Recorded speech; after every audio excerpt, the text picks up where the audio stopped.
Hello everyone, and welcome back to our series on sorting algorithms. Today, we will be covering the final of our comparison-based algorithms, and that being heap sort. After today's lecture, we will move on to our two insertion sorts before finally finishing off the series talking about bucket sort and comb sort. But let's not focus on the future. Today, like I said, we'll be covering heap sort. Beginning as always with a definition. Heap sort can be defined as a comparison-based sorting algorithm whose functionality is based off of the binary heap data structure. Using this data structure, we place the largest element at its correct place in the list, heapify the input data, and repeat the process for the remaining elements until the list is sorted. Heap sort does require some background information on some data structures, more specifically, arrays, trees, and heaps. The array is fairly basic, but the tree and heap are more advanced data structures, which you may not be familiar with. That being said, we have made videos on both trees and heaps that you can watch if you haven't already. I highly recommend that you watch these before today's video so that you're in a good position to be comfortable with today's algorithm. Now before we get into any too fine details, there's a certain skill that I want to teach you guys. And that's the process of how to represent heaps as arrays and vice versa. This might seem like a weird skill to you, since the two are completely different data structures, but it is possible and necessary for understanding heap sort. Allowing heaps to be represented as arrays and vice versa makes things much easier once we actually begin implementing the algorithm.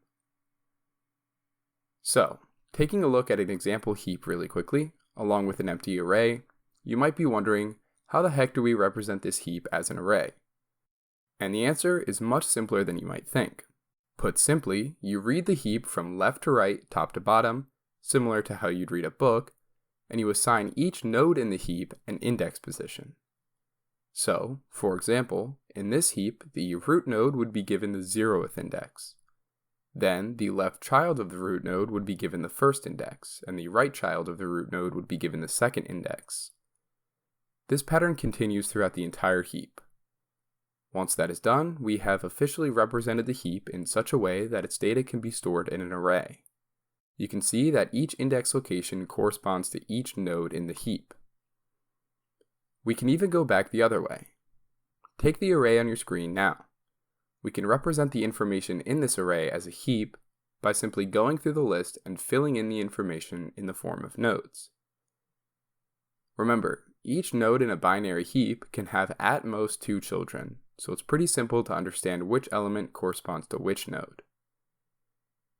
Representing heaps through arrays and vice versa is going to allow us to do a lot of the calculations required in heap sort a lot easier than they otherwise would be. This is because we can utilize some of the linear properties that arrays have to isolate different parts of the heap, but you'll see that later on. For now, you should just know that when I refer to heaps throughout the rest of the video, there's a chance that they will be represented through an array, so keep that in mind as we move along. Alright, now that we have that skill under our belt, let's dive into how heap sort actually works. Now at the beginning of the video, I explained that heap sort is built off of the binary heap data structure. More specifically, the max heap version of this data structure. If you need a refresher, the max heap is a version of the heap in which the maximum element in the list is at the root node, and this fact is recursively true for each sub-heap contained within it. Therefore, the first step in a heap sort is going to be to build a max heap from the input data. When we get the initial list, it's not going to be formatted in such a way where it represents a max heap, and so we'll have to do that ourselves before we can actually run heap sort. We'll be doing this in terms of the array that is passed into the function. Once the max heap is built, we can follow a simple process where we remove the root node of the heap and swap it with the last element of the array, and then heapify the remaining elements. We remove the root node and swap it to the last index because, remember, in a max heap, the root node will be the maximum element remaining in the heap. That means that its correct place in the list is always at the last index of the array.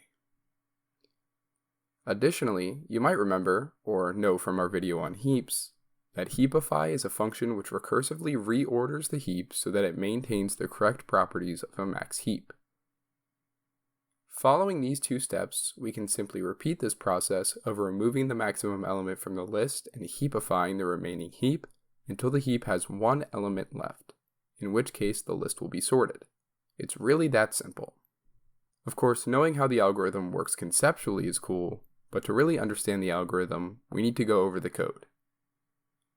Before we get into the actual HeapSort pseudocode though, I want to go over the Heapify pseudocode. In our previous video on heaps, we went over how to perform a heapify conceptually, but I never went over the actual pseudocode, so I want to do that now. The first thing to note about the Heapify pseudocode is that it takes in three parameters. The first is an array of input data, which I'll call R. The second is an integer n, which holds the size of the heap. And finally, we have an integer I. The integer I represents the index of the root node of the heap.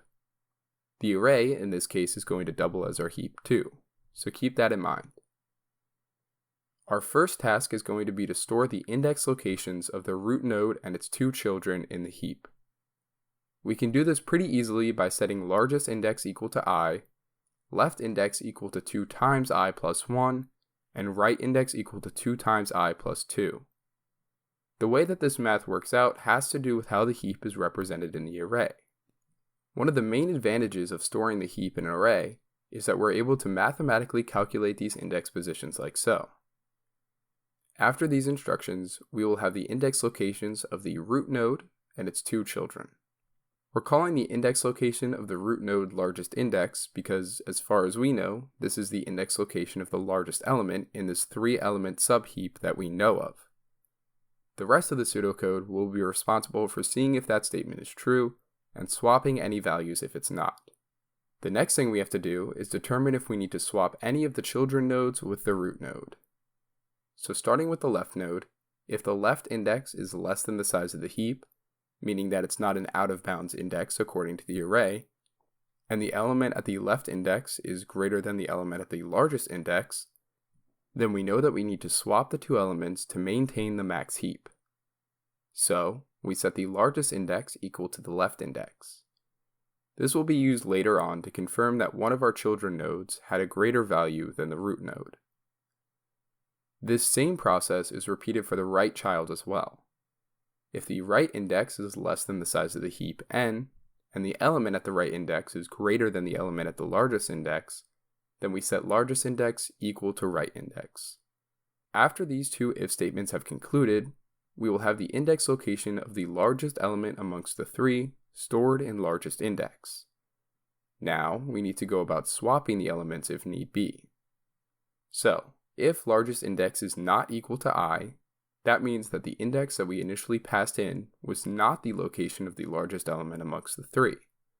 One of the if statements evaluated to true, meaning we need to swap one of the child nodes with its parent to maintain the max heap properties. So, if this is the case, we swap the element at index location I with the element at index location largest index.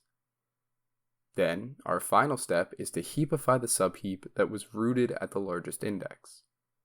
We do this because we have now made changes to the root node of that heap, and because of that, some things may have shifted internally for that subheap. Recursively calling Heapify helps keep the max heap properties intact and finishes out our Heapify pseudocode. Looking at it all together now, it might seem a little bit scary, but it's really not that bad. You simply compare the three elements that make up the subheap rooted by the index passed in, and swap the elements accordingly to ensure that the maximum element finishes as the root node of the subheap. Then, of course, if you end up swapping elements, you repeat this same process for the subheap that's connected to that swapped element. This is a process that is really helped along by an example. So right now, let's go through an example of how Heapify works. Let's say we have an array that looks like this. Remember, we can visualize this array as a heap by filling in the 7 slots, left to right, top to bottom, like shown here. You might notice that this is actually already a max heap. The root node is the largest element in the heap, and the same is recursively true for each subheap. So now let's do something to make it not a max heap. One thing we'll do quite often in HeapSort is remove the root node and replace it with the bottom rightmost node in the heap, or the last element in the array. This is one of the main components of HeapSort that we'll get to later. For now, let's remove the root node, 9, and replace it with the bottom rightmost node, 6. Now, while 9 is technically removed from the heap, you'll notice that it still appears in the array and physically on the heap. This is because while we don't want to technically include it in the heap since it's removed, we still need to store that information for later use. And so it gets tacked onto the end of the array or at the bottom right hand of the heap. To indicate that this isn't technically part of our heap, we'll gray it out. You'll see how we work around this later. Okay, so now that we've removed and replaced the root node, we need to heapify. So the first thing we do is pass in our arguments. We have the array, 6, which is the size of the heap, as n, because remember, we removed 9, so it doesn't get counted as part of our size. And finally, we pass in 0 as the index location of the node that this heap is centered around. The next thing we do is calculate our indices. Largest index gets set to 0, since that's what I was passed in as. Left index is calculated as 2 times I plus 1, or 2 times 0 plus 1, which is just 1. Right index is calculated as 2 times I plus 2, or 2 times 0 plus 2, which is just 2. Those are the indices of the root node, and its left and right child nodes. Now, we need to see if any swapping needs to be done. We first check to see if the element at the left index, 5, is greater than the element at the largest index, 6. Since 5 is not greater than 6, we don't need to update any values here. Moving along to the right index, we need to check if the element there, 7, is greater than the element at the largest index, 6. In this case, it is. And additionally, the right index, 2, is less than the size of the list, 6. And so we're good on that front as well.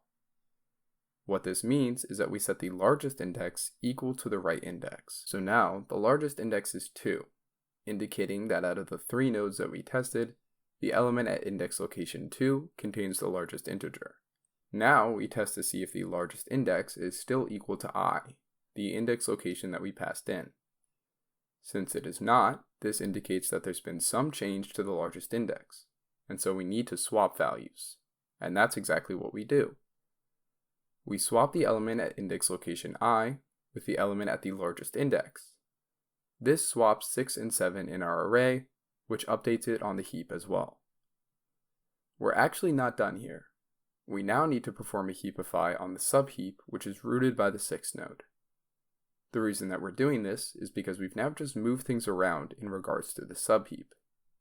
More specifically, we've replaced its root node with an element which is less than the previous root node.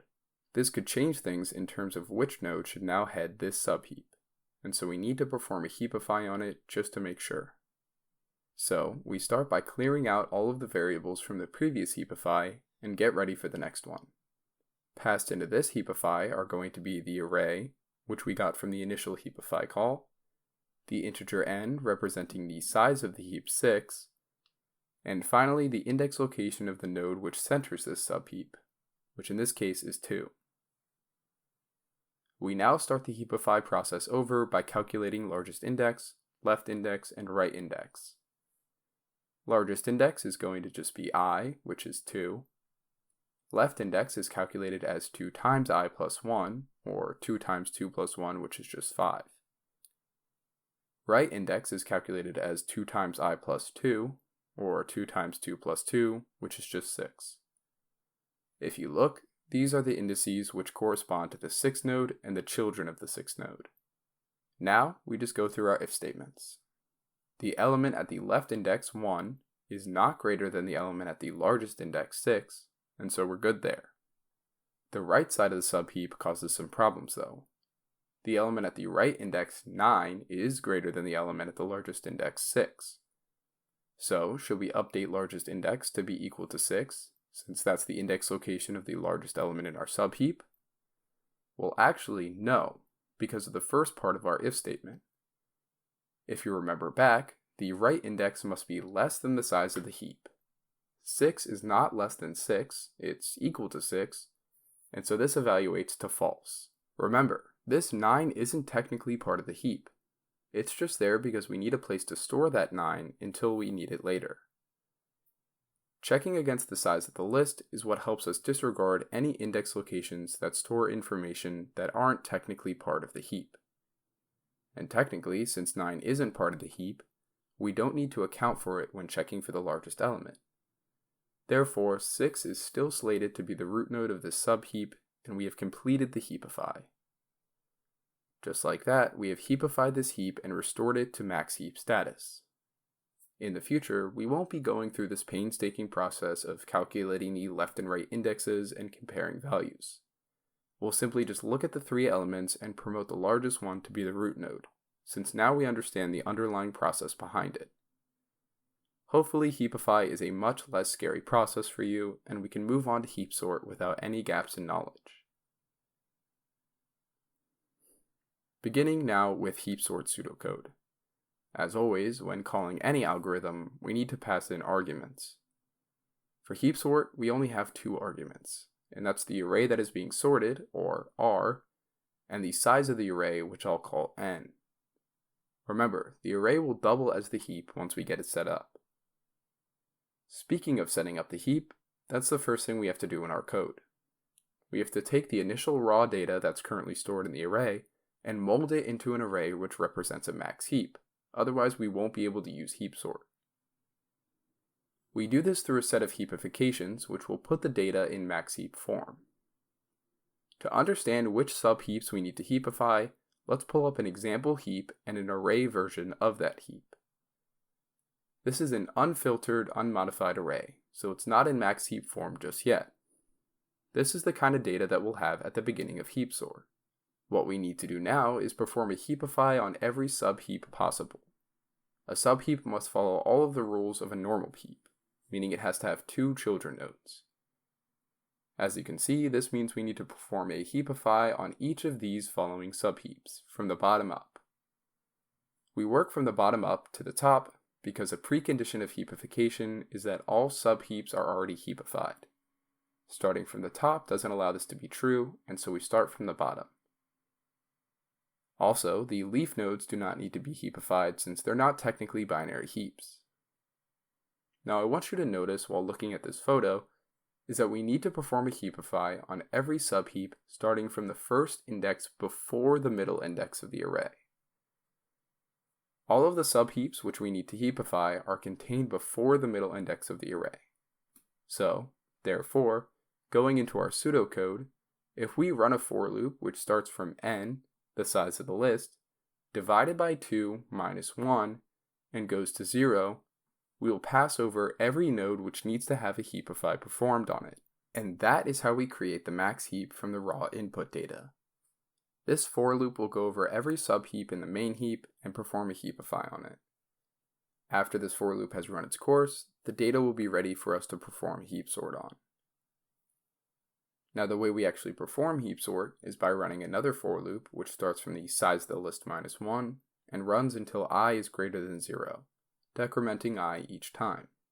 For each element that we run over, we need to swap it with the element at the root node, which is stored at the 0th index. What this does each time we do it is place the maximum element currently remaining in the heap at its correct place in the list. If you remember, this is what we did with our example heap earlier. We removed the maximum element and replaced it with the bottom rightmost element in the heap, or the element stored at the last index location of the heap. Then, all we need to do is heapify the heap that is rooted at this node, and that will take care of returning the heap to its proper max heap form. We do this to each element within the heap. Remove the maximum element, fix the heap so that it has the properties of a max heap again, and wash, rinse, repeat until we have 1 element left. This element, by design, will be the smallest element in the heap and therefore does not need to be replaced. So once this for loop concludes, our HeapSort will have concluded. Not too bad of a process. The setup of HeapSort is actually the most important part, and that's what you'll notice about these more complicated algorithms. We retool the data that we're given before we actually begin sorting, and this helps us give an edge once the actual sorting begins. This will pay dividends in efficiency. Now, it wouldn't be a sorting algorithm if we don't go over an example sort. So let's do that now, and then visualize the algorithm on a large scale to give you a good sense of how it works in practice. Let's begin by heap sorting a list of 7 elements to make things easier on ourselves. Representing this heap as an array looks something like this. Keeping in line with our HeapSort pseudocode, the first thing we must do is perform a heapify on all of the subheaps that are headed by these 3 nodes. The 3, 8, and 5 nodes, in that order. Starting with the heap headed by the 3 node. We already went through the long process of heapification earlier on in the video, so let's speed things up here. After our if statements run, we will end up swapping the root node with the right child node. This is done to put the subheap in max heap form. Now we move on to the subheap headed by the 8 node. After running our heapification process, we find that 8 is the maximum element amongst the 3, and so no swapping needs to be made. Finally, we move on to heapifying the heap that is headed by the root node 5. Comparing this to the 2 children nodes, 8 and 9, we find that 9 is the maximum element amongst the 3. Because of this, we swap 5 and 9. We're not done here though. We must now recursively heapify the subheap that's headed by the 5 node.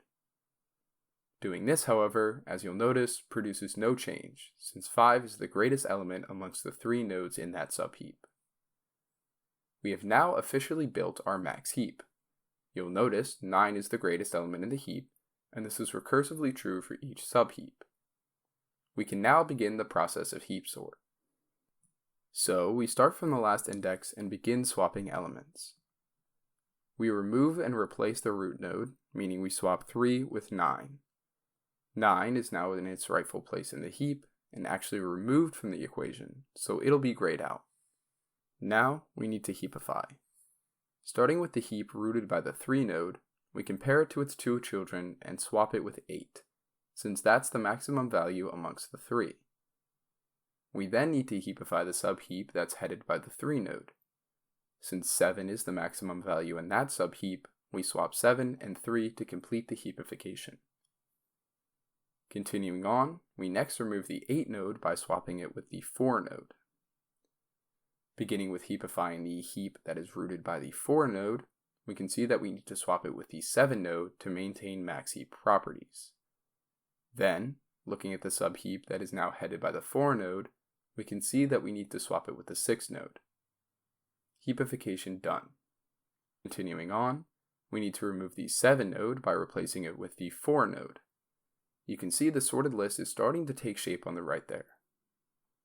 Heapifying the root node, we replace it with 6 because that's the largest integer amongst the 3, and then we don't need to swap any more nodes since 4 is the largest element amongst that particular subheap that's still technically part of the heap. 7 is technically larger than 4, but since it's not part of the heap, we don't account for it with our calculations. Moving on, the next step is to remove and replace the 6 node with the 3 node. The entire bottom row of the heap is now removed, so we only need to heapify the root node from now on. In doing so, we replace the 3 node with the largest node left, which is the 5 node. Since all other nodes further down the list have been removed, the heapification process is done there. The next step is to remove and replace the 5 node with the 3 node. Heapifying the 2 elements that are left has us replace the 3 node with the 4 node. And in our final step, we remove and replace the 4 node with the 3 node. Heapifying the 3 node at this point would do nothing. It's the maximum value in the heap because it's the only value in the heap. And because of that fact, we are now finished heap sort. Hopefully it wasn't as bad as the pseudocode and Heapify Pseudocode made it out to be. Of course, if we really want to see the algorithm work on a large scale, we can take a look at it through the visualizer. You'll notice that the first thing that happens when I run the program is that the information gets moved around a bunch. This is actually the algorithm taking in the input data and converting it into a max heap. Then, once the heap sort algorithm starts to run, you'll notice that it looks very similar to selection sort. The largest element is put in its place, and this process is repeated until we have a sorted list. You might notice that as the heap sort algorithm gets further and further along, smaller elements tend to end up on the right side of the unsorted list.